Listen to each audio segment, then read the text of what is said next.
Hello అండి, welcome to Suman TV. నేనైతే వచ్చేసాను జర్మంటన్ హాస్పిటల్స్ అత్తాపూర్. కిడ్నీ సమస్యలకి సంబంధించి పూర్తి వివరాలని మనం అడిగి తెలుసుకుందాం. మనతో పాటు ఉన్నారు డాక్టర్ షబానా నజ్మీన్ గారు, సో నెఫ్రాలజిస్ట్. మరి కిడ్నీకి సంబంధించి ఎలాంటి ప్రాబ్లమ్స్ ప్రెసెంట్ ఫేస్ చేస్తున్నారు, సో కిడ్నీకి సంబంధించి అవేర్నెస్ ని ఇప్పుడు మనం తెలుసుకోబోతున్నాం. నమస్కారం డాక్టర్ గారు. నమస్కారం, నా పేరు doctor Shabana Nazmeen. I'm consultant nephrologist, transplant physician working at Germanten hospital. ఓకేనండి. సో చాలా ప్రాబ్లమ్స్ ఉంటాయండి కిడ్నీకి సంబంధించి. అంటిల్ అండ్ అన్లెస్ అది ఎప్పుడైతే ప్రాబ్లం తీసుకొచ్చి పెడుతుందో అప్పుడు కానీ దాన్ని ఫోకస్ చెయ్యం మనం. సో అసలు ఇన్ జనరల్ గా బేసిక్ గా మాట్లాడుకోవాలంటే అసలు కిడ్నీ ఫంక్షనింగ్ అంటూ ఎలా ఉంటుందంటారు? నార్మల్గా మనకి మానవులందరికీ 2 కిడ్నీస్ ఉంటాయి. సో మన కిడ్నీ ఫంక్షన్ అనేది ఏముంటుందంటే మన బాడీలో ఉన్న వేస్ట్ ప్రోడక్ట్స్ని మొత్తం తీసేసి మన కిడ్నీస్ మనని ప్రొటెక్ట్ చేస్తుంది డిసీజెస్ నుంచి, హార్ట్ ప్రాబ్లమ్ నుంచి, మళ్ళీ అన్ని కోఆర్డినేట్ చేస్తుంది కిడ్నీస్, హార్ట్ నుంచి, లంగ్స్ నుంచి. సో అన్ని కోఆర్డినేట్ చేసి బ్లడ్కి దానికి మనకి ఫంక్షన్స్ వస్తుంది. సో మామూలుగా కిడ్నీ ఫంక్షన్స్ అనేది వేస్ట్ ప్రోడక్ట్స్ రిమూవ్ చేస్తూ మన బాడీలో pH అంటుంది, pH మెయింటైన్ చేయడం, ఎలక్ట్రోలైట్స్ మెయింటైన్ చేయడం, ఇవన్నీ పని చేస్తూ ఉంటుంది, యూరిన్ని క్లియర్ చేస్తూ ఉంటుంది. కానీ ఇప్పుడు మనకు ఎందుకు అంత ప్రాబ్లం వస్తుంది, ఇంత కామన్గా ఎందుకు చూస్తున్నాము అంటే యాక్చువల్గా స్టడీస్ ప్రకారము 10 మందిలో ఒక్కరికి kidney disease, chronic kidney disease అంటాము.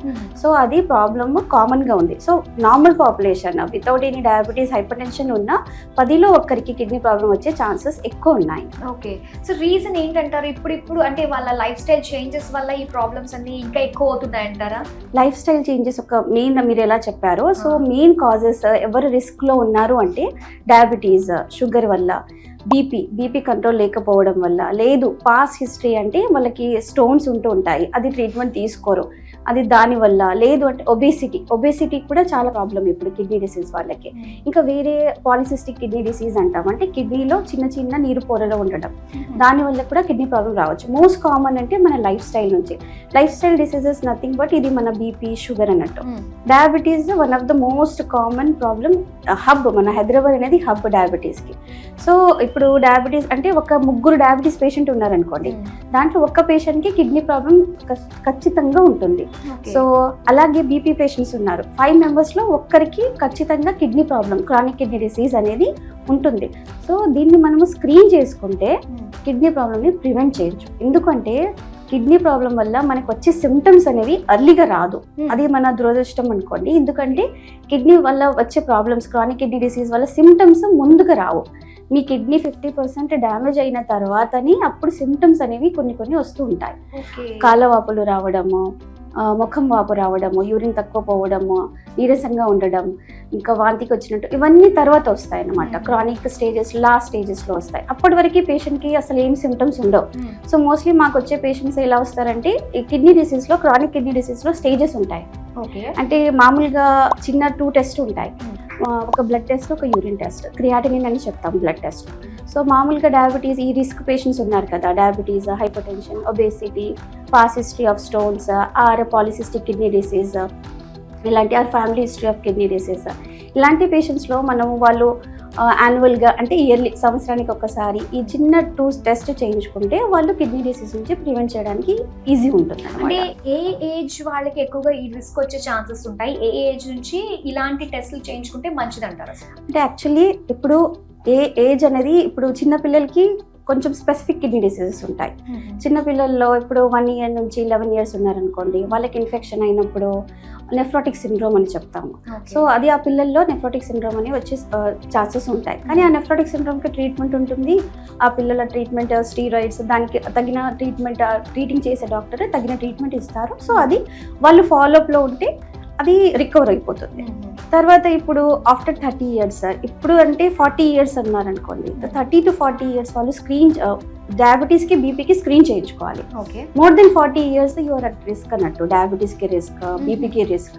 సో ఇలాంటి రిస్క్ ఫ్యాక్టర్స్ మోర్ దెన్ 40 ఉన్నప్పుడు డెఫినెట్గా మీరు ఈ యాన్యువల్గా ఒక sugar test, fasting blood sugar, HbA1c once in 3 months, ఇవన్నీ చేయించుకుంటే మీకు షుగర్ ఉందా లేదా అనేది తెలుస్తుంది. ఇంకా ఫ్యామిలీ హిస్టరీ ఉందనుకోండి, అమ్మ నాన్నకి షుగర్, బీపీ ఉన్నాయి, సో వాళ్ళు కొంచెం అర్లీగా 40-35 అలా చేయించుకుంటే బెటర్ అన్నట్టు. ఎందుకంటే అట్లీస్ట్ ఎవరైనా మోర్ దెన్ 40 ఇయర్స్ ఉన్నారో, ఫ్యామిలీ హిస్టరీ ఉందో, ప్లస్ వాళ్ళకి family history of renal stones అంటే కిడ్నీ స్టోన్స్ ఉన్నాయి, లేదంటే వాళ్ళకి స్టోన్స్ ఉన్నాయి, వాళ్ళ BMI కొంచెం ఒబేసిటీ ఉన్నారు, సో వాళ్ళు చేయించుకుంటే బెటర్ స్క్రీన్ చేయించుకుంటే.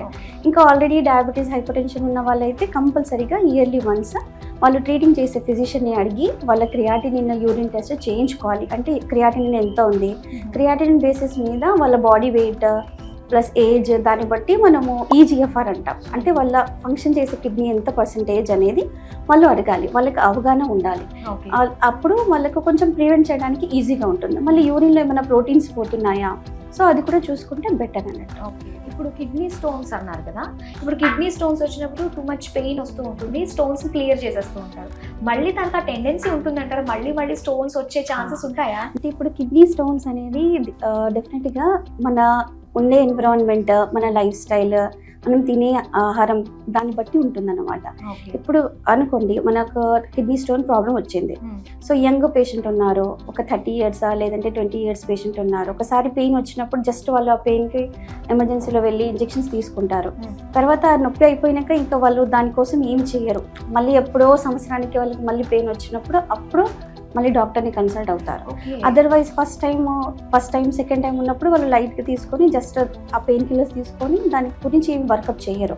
సో మోస్ట్లీ స్టోన్స్ అనుకోండి మన డైట్ గురించి ఉంటాయి, ప్లస్ మన ఎన్విరాన్మెంట్ ఉంటుంది, మన హైడ్రేషన్ స్టేటస్ ఏం ఉంది దాని గురించి ఉంటుంది. మనం కరెక్ట్గా ఇప్పుడు ఫార్మర్స్ ఉంటారు, చాలా ఎండలో పనిచేస్తుంటారు, మోస్ట్లీ వింటర్స్లో ఎక్కువ మన కిడ్నీ అనేది డిహైడ్రేటెడ్ అవుతుంది కంపేర్ టు సమ్మర్. ఎందుకంటే మనము వింటర్స్లో మన థర్స్ట్ అనేది సప్రెస్ అయిపోతుంది, మనకు ఆ దాహం అనేది ఉండదు. సో అలాంటప్పుడు ఏం చేస్తామంటే వాటర్ యూజువల్గా తీసుకోమన్నమాట. సో అలాంటప్పుడు ఈ స్టోన్స్కి ఎవరైతే ప్రీడిస్పోజ్ అయ్యే వాళ్ళు ఉంటారో వాళ్ళకి మళ్ళీ స్టోన్స్ వచ్చే ఛాన్సెస్ ఉంటాయి. స్టోన్స్కి కరెక్ట్ టైంలో ట్రీట్మెంట్ తీసుకోవాలి. ఒకవేళ రికరెంట్గా వస్తుంది అనుకోండి, మాటికి వస్తుంది అంటే అలాంటి టైంలో డాక్టర్ని కన్సల్ట్ అయ్యి, నెఫ్రాలజిస్ట్ని కన్సల్ట్ అయ్యి ఆ స్టోన్ రీజన్ ఏంటి ఆ వర్కప్ చేయించుకోవాలి. ఆ వర్కప్ అనేది ఉంటుంది, సో ఆ వర్కప్ చేయించుకుంటే మనం స్టోన్స్ని ప్రివెంట్ చేయొచ్చు, దానివల్ల వచ్చే కిడ్నీ డ్యామేజ్ని కూడా ప్రివెంట్ చేయొచ్చు. ఓకే, సో అది బయట ఉన్న టెంపరేచర్ని బట్టి కూడా లోపల ఇంటర్నల్ పార్ట్కి ఎఫెక్ట్ ఉంటుందని చెప్పేసి అర్థమైంది. అయితే ముఖ్యంగా ఈ ఎక్స్ట్రీమ్ వెదర్లో, కోల్డ్ క్లైమేట్లో మన కిడ్నీని ఏ విధంగా కేర్ చేసుకోవాలంటారు?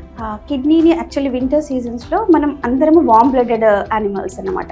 మనము హ్యూమన్స్ అనేది వామ్ బ్లడెడ్ అంటే మన బాడీ టెంపరేచర్ అనేది మన న్యాచురల్గా 37 degreesలో మనకు మెయింటైన్ అవుతూ ఉంటుంది. సో అవుట్ సైడ్ టెంపరేచర్ ఎలా ఎఫెక్ట్ చేస్తుందంటే ఇప్పుడు డీహైడ్రేషన్, కోల్డ్ స్ట్రెస్ అంటాము. డిహైడ్రేషన్ ఎలా అంటే మామూలుగా మనం తీసుకున్నంత వాటర్ ఒక 2 liters 8 glasses తీసుకుంటారు అనుకోండి మీరు మామూలుగా వేరే వెదర్స్లో, బట్ వింటర్స్లో ఏమవుతుంది మీ థర్స్ట్ అనేది తగ్గిపోతుంది, దాహం అనేది ఉండదు. సో అలాంటప్పుడు జస్ట్ మనం అన్నం తినేటప్పుడు, బ్రేక్ఫాస్ట్ చేసినప్పుడు అలాంటప్పుడే వాటర్ తీసుకుంటాం. సో అలా 50% అనేది మన వాటర్ రిడక్షన్ తగ్గిపోతుంది. ఆ వాటర్ రిడక్షన్ తగ్గినప్పుడు ఆల్రెడీ మన వింటర్లో ఏమవుతుందంటే మన బ్లడ్ వెసల్స్ అనేవి కన్స్ట్రిక్ట్ అయిపోతాయి. సో అది కన్స్ట్రిక్ట్ అయినప్పుడు మన బ్లడ్ ఫ్లో అనేది తక్కువ అవుతుంది. సో బ్లడ్ ఫ్లో తక్కువ ఉన్నప్పుడు కిడ్నీ ప్రాబ్లమ్స్ ఆల్రెడీ ఉన్న పేషెంట్స్ ఉంటారు, వాళ్ళకి ఇంకా కిడ్నీకి రక్త సరఫరా అనేది తగ్గిపోతుంది. సో అలాంటప్పుడు ఇంకా కిడ్నీ ఫంక్షన్ అనేది ఇంకా తగ్గుతుంది. మామూలుగా వేరే స్టోన్స్ వాళ్ళ పేషెంట్స్ ఉంటారు, వాళ్ళకి కూడా ఈ టైంలో చాలా అగ్రివేట్ అయ్యే ఛాన్సెస్ ఉంటుంది. సో మామూలుగా మన ఒకవేళ పేషెంట్కి కిడ్నీ ప్రాబ్లం లేదు, ఓన్లీ స్టోన్ ప్రాబ్లం ఉంది అయితే మంచిగా వాటర్ తీసుకోవాలి, హైడ్రేట్ చేయాలి, మినిమం 8 glasses ఆఫ్ వాటర్ తాగాలి. లేదు కిడ్నీ ప్రాబ్లం ఉన్న పేషెంట్స్ ఉన్నారు అంటే క్రియాటినిన్ అనేది ఎక్కువ ఉంది, క్రానిక్ కిడ్నీ డిసీజ్ వాళ్ళ పేషెంట్స్ ఉన్నారు, సో వాళ్ళకి ఏంటి అంటే మీ డాక్టర్ కన్సల్ట్ అయ్యి ఎంత వాటర్ ఉంటుంది, ఎందుకంటే వాటర్ రిస్ట్రిక్షన్ ఉంటుంది వాళ్ళకి స్టేజ్ 4-5లో కిడ్నీ పేషెంట్స్కి. లేదు 1 నుంచి 3 వరకు, 1 నుంచి 4 వరకు కలవపు లేదు, యూరిన్ మంచిగా వస్తుంది అంటే పేషెంట్ టు పేషెంట్ అనేది వేరీ అవుతుంది. సో వాళ్ళకి ఎలా వాళ్ళ డాక్టర్ చెప్పారో అలాంటి వాటర్ క్వాంటిటీ అనేది తీసుకోవాలి. సో అలా డిహైడ్రేషన్ వల్ల ఎఫెక్ట్ అయ్యే ఛాన్సెస్ ఉంటుంది. ఇంకా కోల్డ్ స్ట్రెస్ అంటే మన బయట ఎన్విరాన్మెంట్ చాలా కోల్డ్గా ఉన్నప్పుడు మనం తీసుకున్నప్పుడు అలాంటప్పుడు ఏమవుతుందంటే ఎయిర్ వల్ల, కోల్డ్ ఎయిర్ వల్ల మనకి ఇన్ఫ్లమేషన్ అయ్యే ఛాన్సెస్ ఉంటుంది. సో ఆల్రెడీ వీళ్ళ ఇమ్యూనిటీ, కిడ్నీ పేషెంట్స్ ఇమ్యూనిటీ అనేది తగ్గుతుంది. సో అప్పుడు వాళ్ళు లంగ్ ఇన్ఫెక్షన్స్, న్యూమోనియాస్ కామన్ ఉంటాయి, అది అయ్యే ఛాన్సెస్ ఉంటుంది. ప్లస్ దానివల్ల ఇంకా బీపీ ఇంపార్టెంట్ ఏంటంటే వింటర్ సీజన్లో బీపీ మెయింటైన్ చేయాలి. ఒకవేళ బీపీ మెయింటైన్ చేయలేదు అనుకోండి స్ట్రోక్ వచ్చే ఛాన్సెస్ ఉంటుంది, హార్ట్ అటాక్ వచ్చే ఛాన్సెస్ ఉంటుంది. బీపీ కూడా యూజువల్గా ఈ టైంలో కొంచెం పెరుగుతుంది, ఎందుకంటే వెజల్స్ అనేది చిన్నగా కన్స్ట్రిక్ట్ అయిపోతాయి. సో ఆ టైంలో బీపీ పెరిగే ఛాన్సెస్ ఉంటుంది. సో వాళ్ళు ఏం చేయాలి అంటే డిహైడ్రేషన్ మానిటర్ చేసుకోవాలి, బీపీ మానిటర్ చేసుకోవాలి. ఇలాంటివి చూసుకుంటే కొంచెం బెటర్ అయ్యే ఛాన్సెస్ ఉంటాయి. యూజువల్గా ఒక మనిషి ఎన్ని లీటర్స్ ఆఫ్ వాటర్ తాగాలంటారు? ఇది నార్మల్గా ఏమీ ప్రాబ్లం లేదు, మీకు కిడ్నీ ప్రాబ్లం లేదు అంటే మీరు 2 to 3 లీటర్స్ అనే వాటర్ 3 లీటర్స్ అనేది మామూలుగా తీసుకోవచ్చు ఎవరైనా సరే. లేదు మీకు కిడ్నీ ప్రాబ్లమ్స్ ఉన్నాయి, స్టోన్ వాళ్ళైతే అది 8 glasses of water around 3 litres వాళ్ళకు కూడా. ఇంకా కానీ వాటర్ తీసుకున్నప్పుడు 1 లీటర్ ఒకటే టైం 1 లీటర్ ఒకటి అలా తీసుకోవద్దు. బ్రేక్ ఇస్తూ కొంచెం కొంచెం తీసుకోవాలి ఎప్పుడైనా. ఇది చాలా ఒక కన్ఫ్యూజన్ ఉంటుందండి నిజంగా వాటర్ ఎలా తీసుకోవాలన్నది కూడా. ఎందుకంటే మోస్ట్ గా పేషెంట్స్ ఏమంటారు నేను చాలా వాటర్ తాగుతాను, మార్నింగ్ లేసాక ఒక బాటిల్ మొత్తం తాగేస్తాను. అలా చేయొద్దు, మీరు బ్రేక్ ఇస్తూ వాటర్ తీసుకోవాలి. ప్లస్ కిడ్నీ ప్రాబ్లం ఉన్న పేషెంట్స్, క్రానిక్ కిడ్నీ డిసీజ్ ఉన్న పేషెంట్స్ కి వాళ్ళ డాక్టర్ ఎంత వాటర్ చెప్పారో దాన్ని బట్టే తీసుకోవాలి. యూజువల్ గా 1.5 లీటర్స్ చెప్తాము.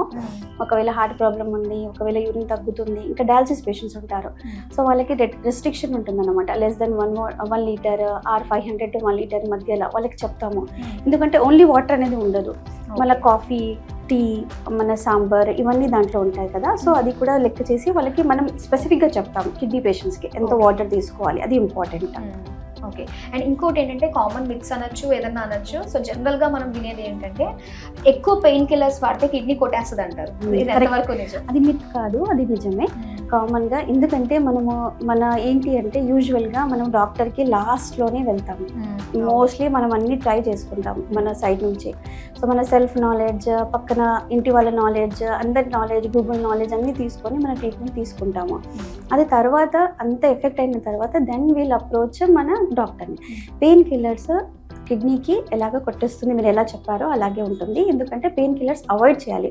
మీరు మోర్ దెన్ 40 years ఉన్నారు, మీకు డయాబెటీస్ ఉంది, హైపర్ టెన్షన్ ఉంది, ఒబేసిటీ ఉంది అంటే పెయిన్ కిల్లర్స్ని అవాయిడ్ చేయడం బెటర్. ఓకే. సో అలానే యూరిన్ని ఎక్కువ హోల్డ్ చేసుకుంటుంటారు, ముఖ్యంగా చిన్న పిల్లలు అండ్ లేడీస్. సో దానివల్ల ఎలాంటి ఎఫెక్ట్ ఉంటుంది అంటారు కిడ్నీకి? యూరిన్ని యాక్చువల్గా హోల్డ్ ఎక్కువసేపు చేశారనుకోండి అప్పుడు కొంచెం యూరిన్ ఇన్ఫెక్షన్ అయ్యే ఛాన్సెస్ ఉంటుంది. సో ఎప్పుడు మీ బ్రేక్ అప్పుడు ఎంటీ చేయడం బెటర్. ఓకే. సో ఫైనల్గా కిడ్నీ ప్రాబ్లమ్స్ ఉన్న వాళ్ళకి డయాలసిస్ అనేది ఇంకా ఒకటే అంటారా సొల్యూషన్? డయాలసిస్ అంటే పర్మనెంట్ సొల్యూషన్ కాదు, అది కూడా ఏంటంటే మిత్ అంటారా. ఎందుకంటే ఒక్కసారి డయాలసిస్ చేస్తే లైఫ్ లాంగ్ డయాలసిస్ చేయాలి అనేది కామన్ మిత్ ఉంటుంది. సో అందుకని మేము ఇప్పుడు ఐసీయూ పేషెంట్స్ని చూస్తూ ఉంటాము. మా దాంట్లో అడ్మిట్ అయిన ఎమర్జెన్సీ పేషెంట్స్ ఉంటారు, వాళ్ళు ఆయాసంతో వస్తారు, కాలవాపులతో వస్తారు. సో వాళ్ళకి కౌన్సిలింగ్ చేస్తామన్నట్టు డయాలసిస్ ఎప్పుడు అవసరం ఉంది ఏంటి అనేది. సపోజ్గా ఇప్పుడు ఏకేఐ అని ఉంటుంది. కిడ్నీ ప్రాబ్లమ్స్ రకరకాలుగా ఉంటాయి, టెంపరీ ప్రాబ్లమ్స్, పర్మనెంట్ ప్రాబ్లమ్, ఇంకొకటి ప్రోటీన్ లీక్ అయ్యే ప్రాబ్లమ్. సో కామన్ ప్రాబ్లమ్స్ అనేది ఏకేఐ అంటే అక్యూట్ కిడ్నీ ఇంజరీ, తాత్కాలికంగా మాత్రమే మీ కిడ్నీ అనేది దెబ్బ తగిలింది, అది దానికి సంబంధించిన ట్రీట్మెంట్ ఇచ్చినప్పుడు అది రికవర్ అవుతుంది ఫుల్గా. ఓకే.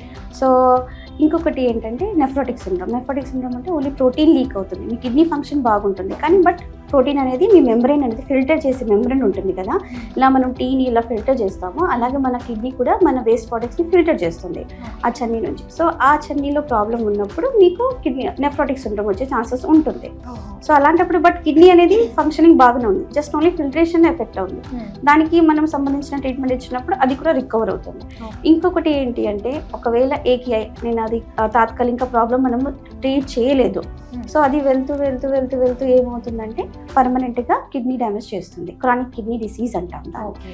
లేదు నెఫ్రోటిక్ సిండ్రోమ్ వల్ల అయినా సరిగ్గా ట్రీట్మెంట్ చేసుకోలేదు మనము, సో అప్రోచ్ కాలేదు, సో అలాంటి టైంలో కూడా క్రానిక్ కిడ్నీ డిసీజ్ వచ్చే ఛాన్సెస్ ఉంటాయి. లేదు డయాబెటీస్, హైపర్ టెన్షన్ ఇలా రిస్క్ ఫ్యాక్టర్స్ చెప్పాను కదా, వాళ్ళకి కూడా షుగర్ కంట్రోల్లో లేదు, బీపీ కంట్రోల్లో లేదు, వెయిట్ కంట్రోల్లో లేదు, దానివల్ల కూడా కిడ్నీ ప్రాబ్లం వచ్చే ఛాన్సెస్ ఉంటుంది. హార్ట్ ప్రాబ్లం వల్ల కిడ్నీ ఛాన్సెస్ వచ్చే ప్రాబ్లం ఉంటుంది. సో ఆ సీకేడీ పేషెంట్స్కి జిఎఫ్ఆర్ అంటాం, అంటే ఎంత పర్సెంటేజ్ అనేది కిడ్నీ ఫంక్షన్ చేస్తుంది అని. ఇప్పుడు క్రియాటినిన్ 2 టెస్ట్ చెప్పాం కదా, అది క్రియాటినిన్ అండ్ యూరిన్ అని. సో సింపుల్గా ఒక క్రియాటినిన్ టెస్ట్ చేస్తాము, బ్లడ్ యూరియా చూస్తాము, ఆ క్రియాటినిన్ బట్టి వాళ్ళకి మనం క్లాసిఫై చేస్తాం అన్నట్టు ఏ స్టేజెస్లో ఉన్నారు. 5 స్టేజెస్, స్టేజ్ 1, 2, 3, 4, 5 అని ఉంటుంది. సో 5 స్టేజ్ మోస్ట్లీ 5 స్టేజ్ మా దగ్గర వచ్చే పేషెంట్స్ మోస్ట్లీ 3 నుంచి 5 వరకు ఉంటారు, కానీ 3 వాళ్ళు కూడా వస్తే చాలా మంచిది, ఎందుకంటే దానికి తగినంత మెడిసిన్స్ ఉంటాయి ప్రివెంట్ చేయడానికి. ఓకే. సో వాళ్ళు మోస్ట్గా 4-5లో వస్తారు. సో 5లో వచ్చినప్పుడు కూడా సిమ్టమ్స్ ఉన్నాయనుకోండి, ఆయాసం రావడం, యూరిన్ అనేది తక్కువ రావడము, లేదు అంటే వామిటింగ్స్, నాసియా రావడము, నీరసంగా ఉండడం, నిద్ర రాకపోవడము, అలసిపోవడం, ఇవన్నీ సిమ్టమ్స్ ఉన్నప్పుడు దాంతోపాటు క్రియాటిన్ అనేది చాలా ఎక్కువ ఉంది, వాళ్ళ కిడ్నీ అనేది లెస్ దెన్ 10%, లెస్ దెన్ 15% పని చేస్తుంది. సో ఆ టైంలో వాళ్ళకి సిమ్టమ్స్ చూసి ఓన్లీ క్రియాటిన్ చూసి చెప్పము డయాలసిస్ అనేది. ఓకే. ఈ సిమ్టమ్స్ చూసి ఆ క్రియాటిన్ చూసి ప్లస్ ఇంకా యాసిడ్ ఏబిజీ అంటాము, ఎంత యాసిడ్ ఏంటి, బైకార్బోనేట్ ఎంత తగ్గినాయి అవన్నీ చూసి చెప్తామన్నమాట డయాలసిస్కి వెళ్ళండి అని. సో డయాలసిస్ అనేది టెంపరీ, పర్మనెంట్. ఇప్పుడు temporary patients, acute kidney injury పేషెంట్స్కి ఓన్లీ ఇన్ఫెక్షన్ వల్ల, లేదు మోషన్స్ డీహైడ్రేషన్ వల్ల, బీపీ పడిపోవడం వల్ల కిడ్నీ మీద ఎఫెక్ట్ అవ్వచ్చు. సో ఆ టైంలో ఫస్ట్ ఫ్లూయిడ్స్ ఇచ్చేసి ఆ ట్రీట్మెంట్ ఇస్తాము. ఆ ట్రీట్మెంట్ ఇచ్చినాక పేషెంట్ రెస్పాండ్ అవ్వడం లేదు, యూరిన్ అనేది రికవర్ అవ్వడం లేదు, బాడీలో టాక్సిన్స్ అని పెరుగుతూనే ఉన్నాయి అంటే ఆ టైంలో టెంపరీగా 1 or 2 డయాలసిస్ పేషెంట్కి తగ్గినట్టుగా చేస్తాం. అది ఓన్లీ టెంపరీ అన్నట్టు. సో కానీ పేషెంట్స్ వాళ్ళు ఏమనుకుంటారు, ఇప్పుడు డయాలసిస్ చేశారు కదా జీవితాంతం డయాలసిస్కి వెళ్ళాలా, లేదు అలా ఏమి ఉండదు. సో క్రానిక్ కిడ్నీ డిసీజ్ పేషెంట్స్కి depending upon the symptoms plus వాళ్ళ లెవెల్స్ అన్నీ ఓవరాల్గా చూసే పర్మనెంట్ డయాలసిస్కి అప్పుడు వెళ్తారు. టెంపరీ పేషెంట్స్ ఉన్నారు, టెంపరీ కిడ్నీ ప్రాబ్లమ్స్కి 1-2 times చేస్తే అవసరం ఉండదు తాత్కాలికంగా వెళ్ళ, ఓన్లీ టెంపరీ ఉంటుంది అది. ప్లస్ ఇంకా డయాలసిస్ అనేది పర్మనెంట్ ట్రీట్మెంటా chronic kidney disease end stage 5 disease పేషెంట్స్కి అంటే కాదు, ట్రాన్స్ప్లాంట్ అనేది పర్మనెంట్ ట్రీట్మెంట్ అన్నట్టు వాళ్ళ పేషెంట్స్కి. సో ఇది రివర్స్ అయ్యే ఛాన్స్ అయితే ఉండదు, అందుకని ట్రాన్స్ప్లాంట్. సో అందుకే ప్రివెన్షన్ ఈజ్ బెటర్ దెన్ అని మన పెద్దవాళ్ళు అన్నారు. సో అందుకని ఈ రిస్క్ ఫ్యాక్టర్స్ ఉన్న patients 40 years above, diabetes, hypertension, obesity, వాళ్ళ ఫ్యామిలీ హిస్టరీలో కిడ్నీ డిసీజ్ ఉంది, సిస్ట్ ఉన్నాయి, పాలిసిస్టిక్ కిడ్నీ డిసీజ్, స్టోన్స్ వాళ్ళు ఇయర్లీ వన్స్ చిన్న టెస్ట్ అండి, అది ఓన్లీ బ్లడ్ టెస్ట్, ఒక యూరిన్ టెస్ట్, అది చేయించుకొని వాళ్ళ నెఫ్రాలజిస్ట్ని కన్సల్ట్ అవుతే వాళ్ళు చెప్తారు ఎలా ఉన్నారు ఏంటి అనేది. దానికి తగ్గినట్టు మెడిసిన్స్ ఉంటాయి. Diabetes control important, BP control important. Early స్టేజ్లో వస్తే మేము ట్రీట్ చేయొచ్చు, ప్రివెంట్ చేయొచ్చు. కానీ ఎర్లీ స్టేజ్ అంటే 50% వరకు తెలియదు అన్నారు. వార్నింగ్ సైన్స్ ఏమి అంటారు బాడీ అసలు? అదే అంటే వార్నింగ్ సైన్స్ అంటే కొంచెం నైట్ పూట ఎక్కువ యూరిన్ రావటము, అలసిపోవటము, అలాంటి కొన్ని వార్నింగ్ సైన్స్ ఉంటాయి. సో అలాంటప్పుడు కొంచెం మనము ఈ రిస్క్ ఫ్యాక్టర్స్ ఉన్నారనుకోండి, అప్పుడు టెస్ట్ చేయించుకొని కలిస్తే బెటర్ అన్నట్టు మనం ప్రివెంట్ చేయొచ్చు. ఎందుకంటే ఇది ఆల్మోస్ట్ మీకు 4 ఇంకా మెడిసిన్స్ కూడా ఉన్నాయి కొన్ని తగ్గినట్టు, ARBs, AC ఇన్హిబిటర్స్, SGLT అవన్నీ ఉన్నాయి. సో అది ఏంటి అంటే అది మనము కొన్ని స్టేజెస్ వరకే ఇవ్వచ్చు, స్టేజ్ 20 అంటే EGFR 20 వరకు.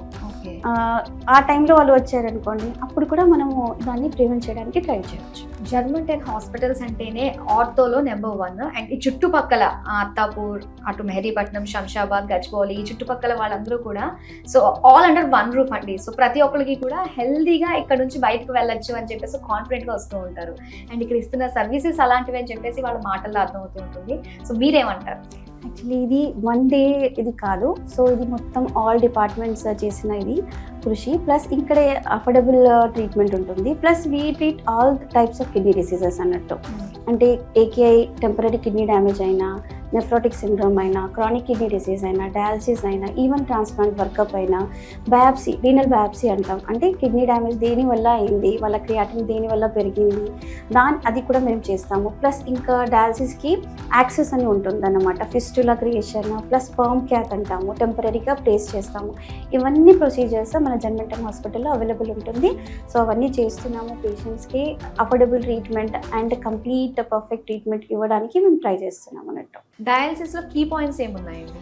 డయాలసిస్ పేషెంట్స్ మోస్ట్లీ చాలా వరకు కొంచెం లైట్గా డిప్రెస్గా ఉంటారు. అంటే మనము వారానికి 3 times డయాలసిస్ సెంటర్కి వెళ్ళాలి. అంటే 4 hours ఆల్టర్నేట్ డే, అంటే 12 hours of their week they are giving to the hospital. So అది ఏముంటుందంటే వాళ్ళ దాంట్లో క్వాలిటీ ఆఫ్ లైఫ్ కొంచెం కాంప్రమైజ్ అయిపోతుంది. సో అందుకని మీరు డయాలసిస్ కరెక్ట్గా చేయించుకోండి, ఏమి కాదు, that is part of your life. Your great warrior అన్నట్టు. సో అది వాళ్ళ ఆలోచనలో తెచ్చుకొని, ఎందుకంటే అది ఫైట్ చేస్తున్నారు వాళ్ళు క్రానిక్ కిడ్నీ డిసీజ్. సో డయాలసిస్లో మనం ప్రివెన్షన్స్ లాగా అంటే వాటర్ క్వాంటిటీ అనేది తగ్గించి, ఉప్పు అనేది తగ్గించేసి, వాళ్ళ మెడిసిన్స్ అనేది కరెక్ట్గా తీసుకొని డయాలసిస్ కరెక్ట్గా వెళ్తే క్వాలిటీ ఆఫ్ లైఫ్ అనేది పెరుగుతుంది. దాంతోపాటు న్యూట్రిషన్ అంటే ప్రోటీన్ ఇంటేక్ వాళ్ళకి కిడ్నీ డిసీజ్ డయాగ్నోస్ అయినప్పటి నుంచి డయాలసిస్ స్టార్ట్ అయ్యే వరకు తగ్గిస్తాము. సో డయాలసిస్లో ఏమవుతుందంటే ప్రోటీన్ ఇంటేక్ పెంచాలి. సో ప్రోటీన్ ఇంటేక్ వాళ్ళ కన్సర్న్ డాక్టర్ని కలిసేసి ప్రోటీన్ ఇంటేక్ పెంచండి. సో డయాలసిస్ కరెక్ట్గా చేయించుకోండి, క్వాలిటీ ఆఫ్ లైఫ్ అనేది పెంచుకోండి. సో ఓవరాల్ కిడ్నీ హెల్త్ గురించి చాలా చక్కగా మాకు ఫుల్ అవేర్ చేసినందుకు thank you so much. Thank you.